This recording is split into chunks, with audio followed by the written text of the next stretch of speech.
Would you do the world a favor and be you? Because everybody else is already taken. Do the world a favor and be you. The world needs you, or God wouldn't have made you. If God wanted me to be somebody else, I wouldn't be here. I would be them. Stop trying to be somebody else. Stop letting the culture define what's beautiful. God says you're beautiful. Have you listened to God's voice in Psalms 139, 13, and 14? That when you were in your mother's womb, you were wonderfully and fearfully made? Have you looked in the mirror and said, I'm wonderfully and fearfully made because God says? Or have you looked at TV images? Have you looked at magazine covers and said, oh, I'm ugly because I don't look like them? And God is going, precious child, you are beautiful to me. Too many people go around feeling wrong on the inside. They don't really like who they are. They focus on their faults, weaknesses. They're constantly critical toward themselves. That recording of everything they've done wrong is always playing in their mind. You're impatient. You blew your diet yesterday. You lost your temper. You're still struggling with that addiction. You should be ashamed of yourself. They wonder why they're not happy. It's because they have this war going on the inside. You're not supposed to go through life feeling wrong about yourself. Quit focusing on your faults. Quit overanalyzing your weaknesses. Quit beating yourself up because you're not where you thought you would be. Here's the key. You're not a finished product. God is still working on you.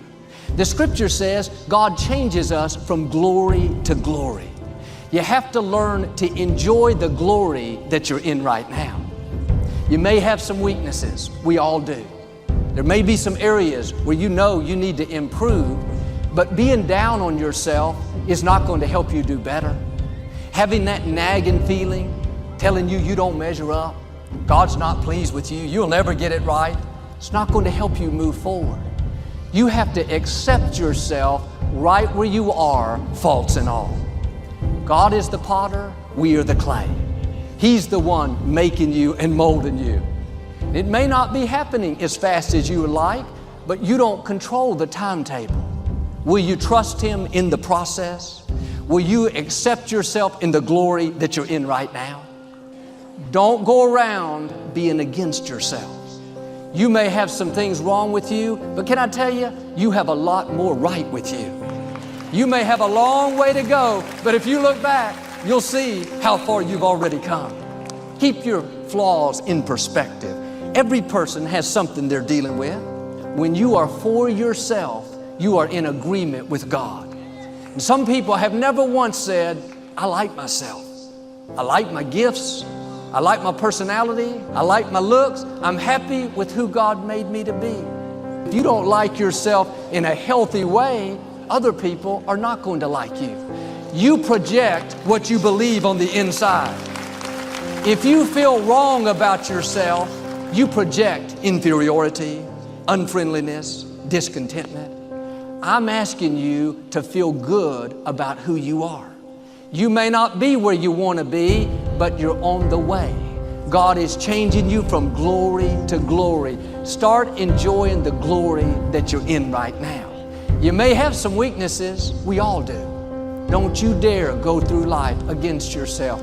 God is saying today, you are my beloved son, my beloved daughter, in whom I am well pleased. Now do your part. Start putting on the breastplate of God's approval each morning.